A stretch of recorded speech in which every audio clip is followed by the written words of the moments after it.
देश के युवाओं पर पैलेट गन्स और AK-47 चलवाने की क्या आवश्यकता थी? क्या वे आतंकवादी थे? क्या आतंकवादी हैं? टेररिस्ट हैं? हाँ, कांग्रेस बोल रही है। हाँ, कांग्रेस बोल रही है। जवाब दीजिए, जवाब दीजिए। कांग्रेस बोल रही है, जवाब मांग रही है, जवाब दीजिए।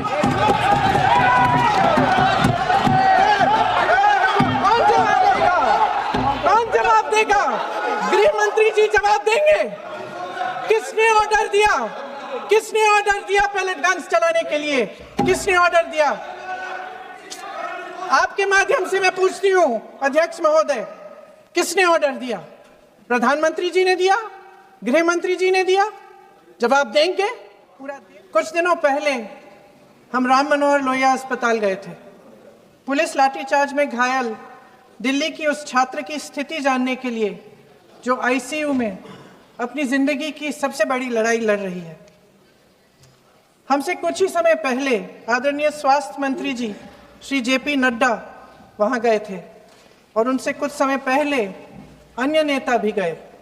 जब तक हम वहां पहुंचे, उस लड़की की मां नेताओं के आने जाने से गुस्से में थी। सुन लीजिए, सुनिए, किसी की पीड़ा का मजाक नहीं उड़ाते। कोई भी हो, किसी की पीड़ा का मजाक नहीं उड़ाते। आप संसद में बैठे हैं। निशिकांत जी, आप बना रहे हो। जब तक हम वहां पहुंचे, उस लड़की की मां नेताओं के आने जाने से गुस्से में थी। किस लिए आए हो? उसने ICU के दरवाजे के बाहर खड़े होकर हमें पूछा। हमारे सामने कांपते हुए हाथ जोड़े कहने लगी कि धन्यवाद, आप आए हैं, ठीक है, मगर मुझे किसी से नहीं मिलना, मुझे किसी से बात नहीं करनी। महोदय, उस मां की पीड़ा से उसका पूरा शरीर कांप रहा था, लेकिन उसने दृढ़ आवाज में कहा, सुबह से बड़े बड़े लोग यहां आ रहे हैं, एक के बाद एक वीडियो बना रहे हैं। वह भी आए जिन्होंने मेरी बेटी का ये हाल किया है। किस लिए? उसने हमसे पूछा। किस लिए? मेरी बेटी की बलि तो चढ़ गई है, लेकिन उसे कुछ भी हो जाए तो मैं उसके लिए अपने आप लड़ूंगी।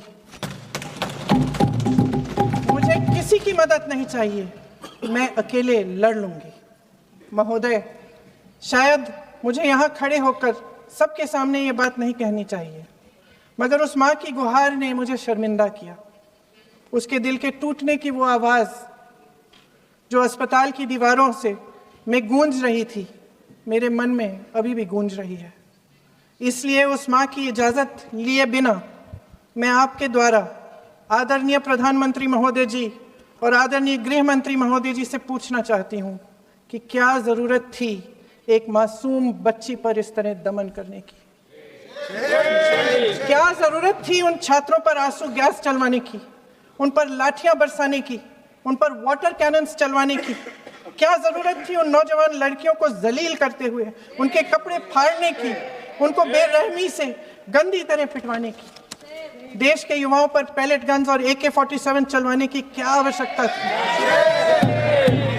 क्या वे आतंकवादी थे? क्या आतंकवादी हैं?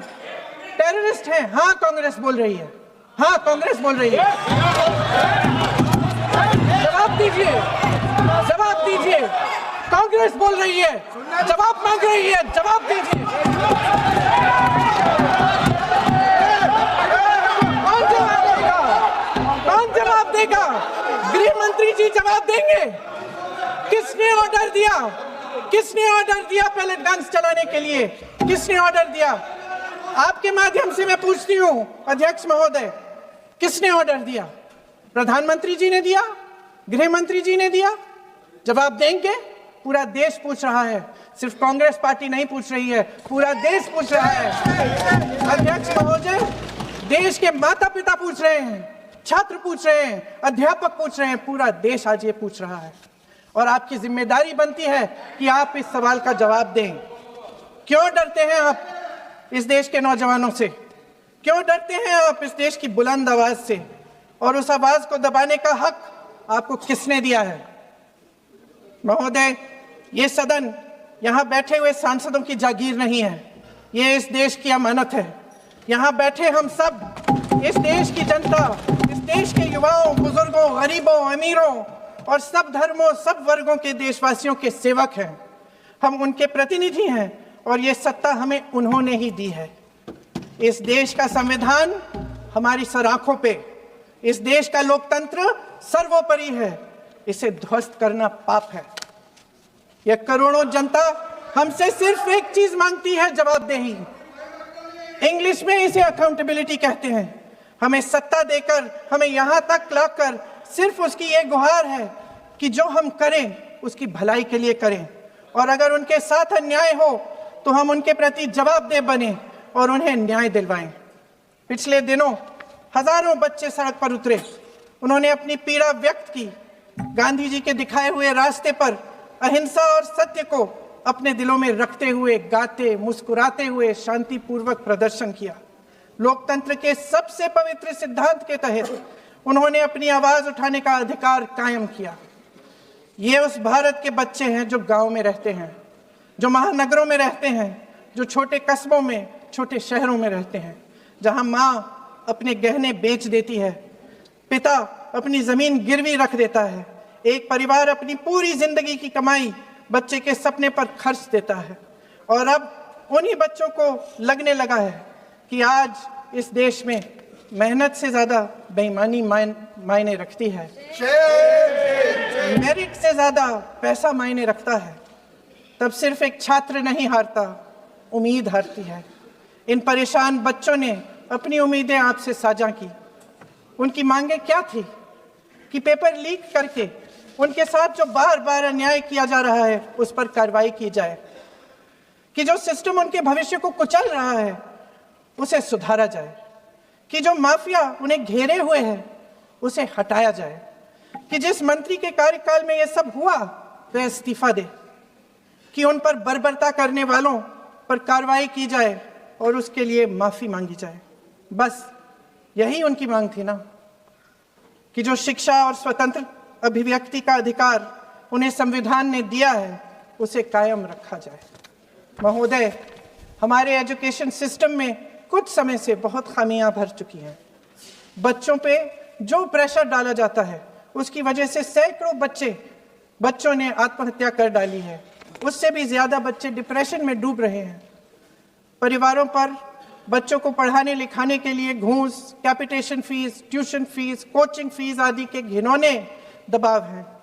लोन लेने पड़ते हैं, सामान बेचना पड़ता है और उसके बावजूद कोई गारंटी नहीं कि उनके बच्चों के भविष्य मजबूत बन पाएंगे, क्योंकि बेरोजगारी चरम पे है। इस सरकार ने रोजगार पैदा करने वाले सभी सेक्टर्स को लगातार कमजोर किया। एग्जामिनेशन सिस्टम खुद फेल हो गया है। पिछले दशक में 152 पेपर लीक हुए, 750 करोड़ छात्र प्रभावित हुए, मगर एक भी दोषी, एक भी माफिया को सजा नहीं।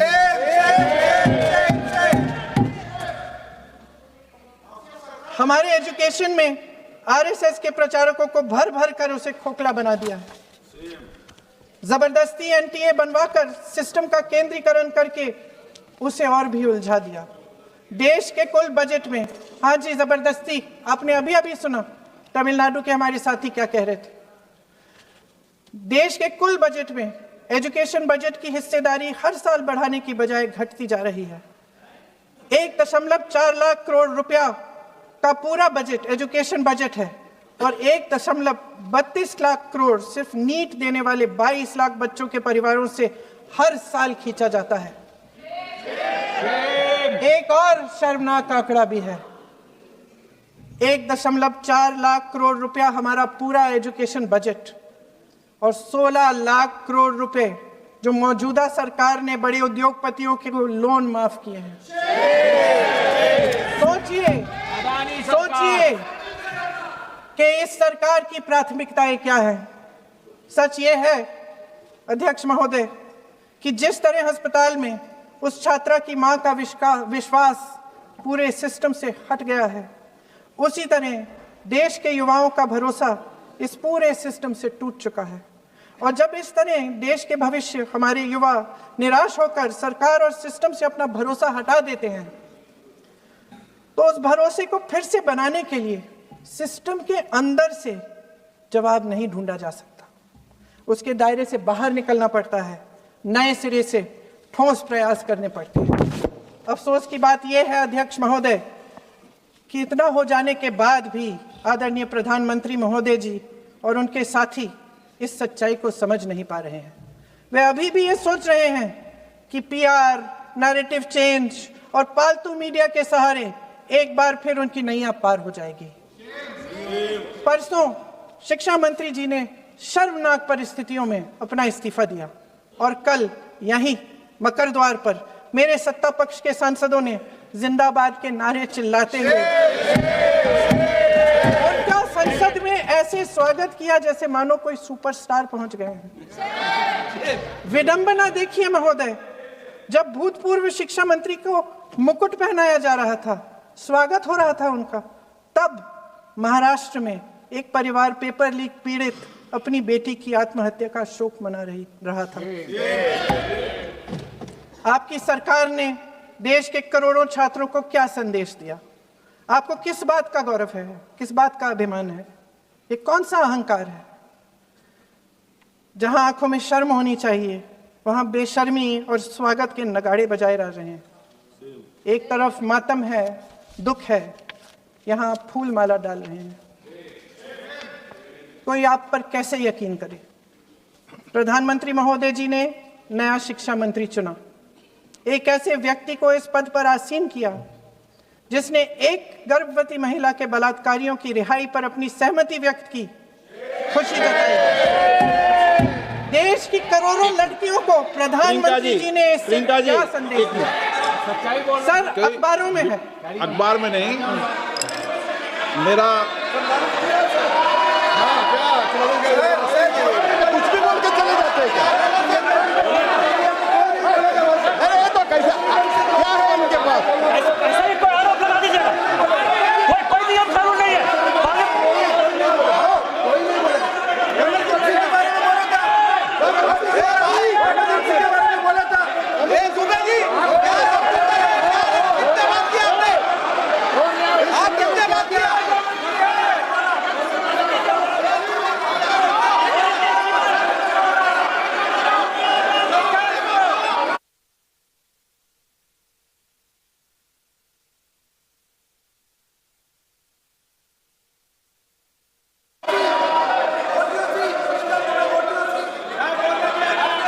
अध्यक्ष महोदय जी, जो श्रीमती प्रियंका वाड्रा गांधी जी बोल रही थी, तो बीच में उनके वहाँ से भी टोका टोकी पहले भी हुए, हमारे यहाँ से भी हुए थे। अभी हम लोग तो शांति से सुन रहे हैं, लेकिन जो अभी अभी हमारे वर्तमान नए शिक्षा मंत्री को जो उन्होंने टिप्पणी की, कैरेक्टर असैसिनेशन है एक तरीके से संसद में, और इस तरीके के भाषा हम उम्मीद नहीं करते हैं। मैं इसमें प्रहलाद जोशी जी ने भी खुद कहा है, एक तो उन्होंने प्रियंका जी ने जो गलत बात कही है रिकॉर्ड पे, उसको रिकॉर्ड से हटा दिया जाए। दूसरा इस तरह का भाषा का इस्तेमाल ना करें। आपने डिबेट से पहले आपने अपील किया कि संसद में डिबेट का स्तर को नहीं गिराने चाहिए। उनके पार्टी के वो सीनियर लीडर है, वो पहली बार चुन के आए हैं, मगर उनके पार्टी में सीनियर है, जिम्मेदारी के साथ बोलना चाहिए। अगर पूरा ऑथेंटिकेट नहीं कर सकते हैं तो मैं ये मानता हूं कि उनको क्षमा मांगना चाहिए सदन से।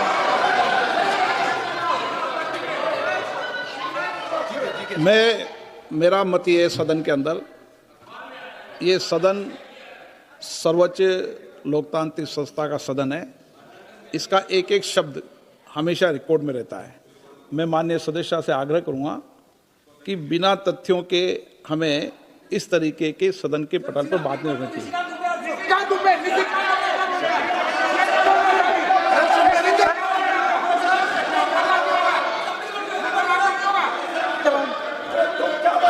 ये तो डिलीट कर दिया, लेकिन आगे भी वो भी डिलीट करा सर।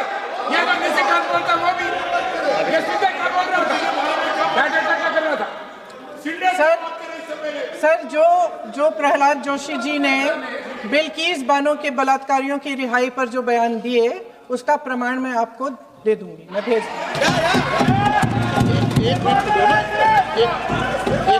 मैं ऑथेंटिकेट कर लूंगा। स्पीकर का डायरेक्शन 115, उनको पहले ऑथेंटिकेट करने कहिए सर, ऑथेंटिकेट करेंगे उसके बाद वो आगे बढ़ेंगे, ऐसे नहीं होगा। ऑथेंटिकेट करने दो सर, उनको ऑथेंटिकेट करने के लिए कहिए, ऑथेंटिकेट करने कहिए उनको।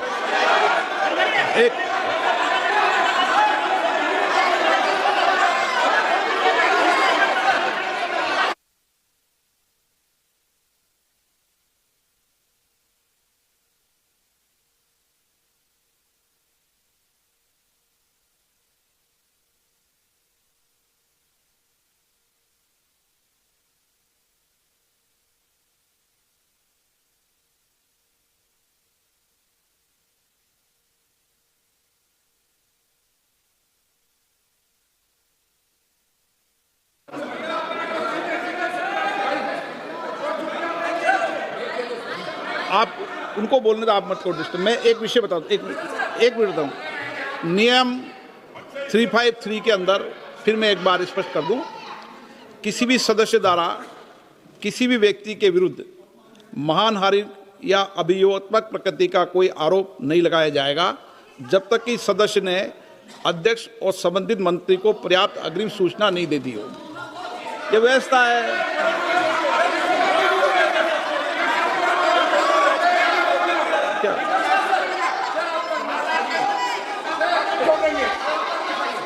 House, ma'am. The same house.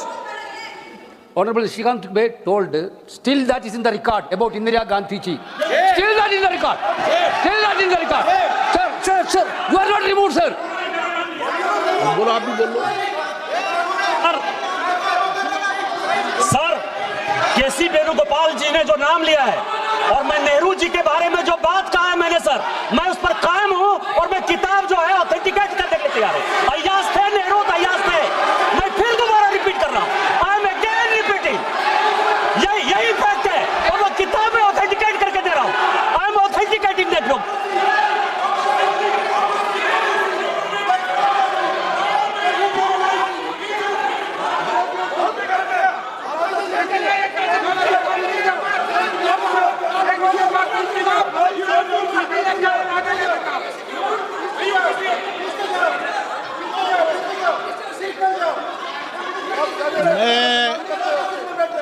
मैं जब आसन पर होता हूं, जो मैं व्यवस्था देता हूं, चाहे सत्ता पक्ष हो या प्रतिपक्ष हो, मैं समान व्यवस्था देता हूं। मैं जब आसन पर होता हूं,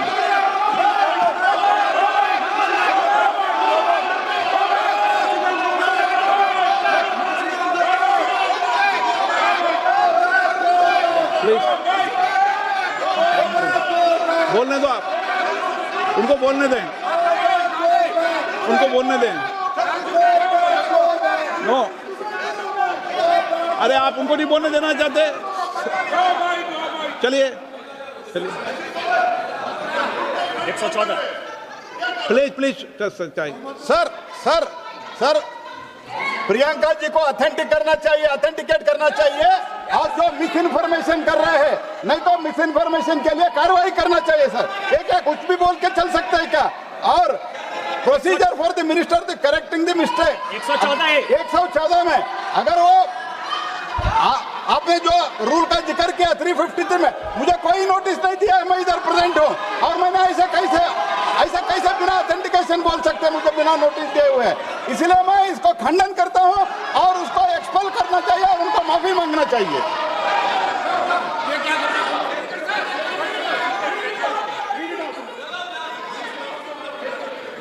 ये चैप्टर आगे नहीं बढ़ेगा सर, बिल पे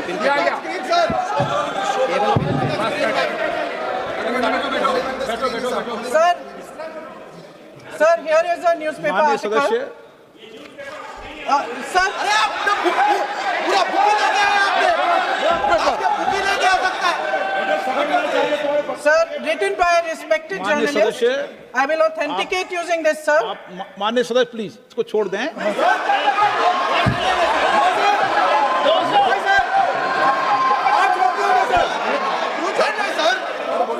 नहीं नहीं बात सर आकाश जोशी जी अपने बयान का इस खंडन विधेयक कर पर रहे ही हैं क्या? चर्चा होगी। आप इस बयान का खंडन कर रहे हैं क्या नहीं, जोशी जी? माननीय से पूछेगा। सदस्य, मैं आपसे फिर आग्रह कर रहा हूं, इस सदन में इस विधेयक पर ही चर्चा होगी। फिर भी नो, पंडित लालू का ये विधेयक का विषय नहीं है। आप नो, आप बोलो तो विधेयक पर बोलो, ये मेरी अपेक्षा आपसे। प्लीज सर, कभी- छोड़िए, ये रखो। इस विषय को छोड़िए।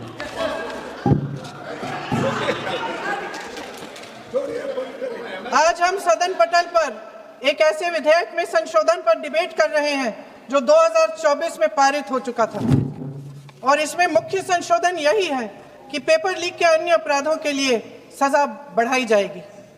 मगर जब से यह विधेयक पारित हुआ तब से अब तक इस सरकार ने एक भी अपराधी को सजा नहीं दी। आपने देखा है कि कल और परसों से फेस रिकॉग्निशन द्वारा प्रदर्शन करने वाले बच्चों के नाम और पते सार्वजनिक किए जा रहे हैं, मगर यही काम पेपर लीक करने वाले अपराधियों के लिए अभी तक नहीं किया गया। ना इस विधेयक में पेपर लीक रोकने के कोई ठोस कदम है। इससे देश के युवाओं का भरोसा कैसे बनेगा? अध्यक्ष महोदय, आदरणीय प्रधानमंत्री महोदय जी को आपके माध्यम से मैं कहना चाहती हूं कि शायद उन्हें अपने सलाहकार बदलने चाहिए। वे असलियत से एकदम टूट चुके हैं। नई कमेटियां बनाने से काम नहीं चलेगा। उनका अध्यक्ष चाहे कोई भी हो। राधा कृष्ण कमेटी भी व्यवस्था में सुधार लाने के लिए बनी थी। आज तक उसकी एक सिफारिश लागू नहीं हुई है। और इस नई कमेटी में तो एक एक्स-आईबी चीफ, फिर चिल्लाएंगे, एक एक्स-आईबी चीफ, एक आईटी कंपनी के मालिक और एक गौमूत्र के विशेषज्ञ भी हैं।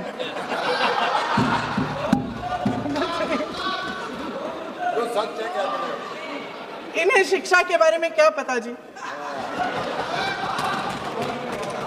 सर सच है। आप आज मेरे से नाराज हो रहे हैं। मन मुस्कुरा लीजिए। वो आपने भी चुनाव लड़ा।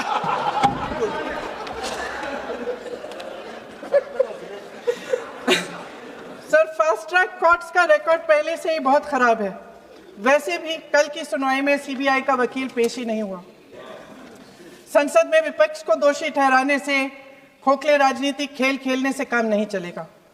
आप जेन जी का भरोसा वापस जीतना चाहते हैं तो नए एंगल से अपने फोन से नए वीडियो बनाने से नहीं होगा। प्रधानमंत्री जी को कैमरे का एंगल नहीं, दिल का एंगल बदलना पड़ेगा। ये जनरेशन जागरूक है, समझता है, झूठ पहचानने की उसकी अपार क्षमता है। इनका दिल और दिमाग जीतने के लिए आपको सच्चाई पर उतरना पड़ेगा। आपके शासन के चलते इस नौजवान पीढ़ी के साथ घोर अन्याय हुआ है, बर्बरता हुई है। इस सच्चाई को स्वीकार करिए। अपनी जिम्मेदारी से पीछे हटने से काम नहीं चलेगा। आदरणीय प्रधानमंत्री महोदय जी, आपको जिम्मेदारी लेनी पड़ेगी, ठोस कदम उठाने पड़ेंगे। शिक्षा विशेषज्ञों को इकट्ठा कीजिए, छात्रों, अध्यापकों, सभी स्टेक होल्डर्स को साथ लेकर, अन्य विचारधाराओं के थॉट लीडर्स के साथ गहरी चर्चाएं करवाकर एक नई शिक्षा प्रणाली तैयार कीजिए। मौजूदा नेशनल एजुकेशन पॉलिसी में 8 महीने तो एग्जाम चलते हैं, अध्यापकों को पढ़ाने का समय नहीं मिलता। सिर्फ आरएसएस के लोगों से भरने की बजाय सिस्टम को शिक्षित, एजुकेटेड, उन्नत और उदार दृष्टिकोण के लोगों से भी भरिए, जिनकी योग्यता सिर्फ उनकी विचारधारा न हो। रोजगार पैदा करने के सख्त कदम उठाइए, इस पर फोकस करिए। मेडिकल कॉलेजेस की संख्या बढ़ाइए, चिकित्सा शिक्षा का विस्तार कीजिए, ताकि ये बच्चे जो मेहनत कर कर के भी अपने भविष्य नहीं बना पा रहे हैं, एक उज्जवल भविष्य का सपना देख पाए। अध्यक्ष महोदय, छात्रों को सड़क से हटाया जा सकता है, लेकिन उनके सवालों को नहीं। हर लाठी जो किसी लड़की पर, किसी लड़के पर चली है, वे बच्चों की पीठ से ज्यादा सरकार की साख पर पड़ी है। देश के नौजवान न्याय मांग रहे हैं, भीख नहीं। वे यहाँ सरकार गिराने नहीं, अपना भरोसा बचाने के लिए आए थे। अध्यक्ष महोदय, आपके माध्यम से मैं सरकार को कहना चाहती हूँ, अपनी साख बचाइए, अपनी नीयत ठीक करिए, अपनी अकड़ का इलाज कीजिए, अपने वादों पर अमल कीजिए। आपके शासन में हमने बड़ी बड़ी चोरियां देखी हैं, चुनाव में वोटों की चोरी, राम मंदिर में चंदा की चोरी, आपके उद्योगपति मित्रों द्वारा देश की संपत्ति की चोरी, किसानों की जमीन की चोरी, लेकिन सबसे बड़ी चोरी, हाँ ठीक है, सबसे बड़ी चोरी तब हुई, कहिए बोलिए।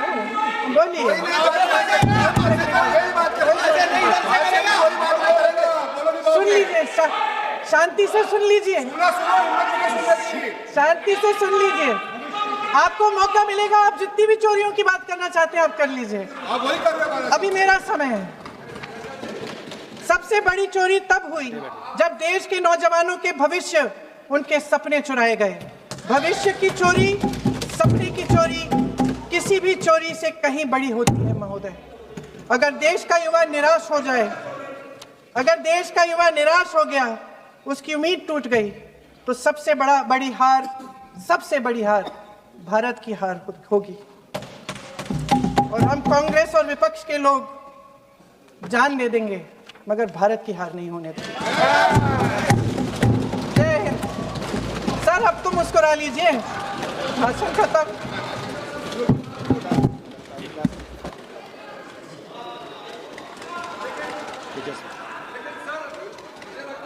जी ने राहुल गांधी जी का स्पीच का चोरी कर लिया है, वो पूरा ड्रामा।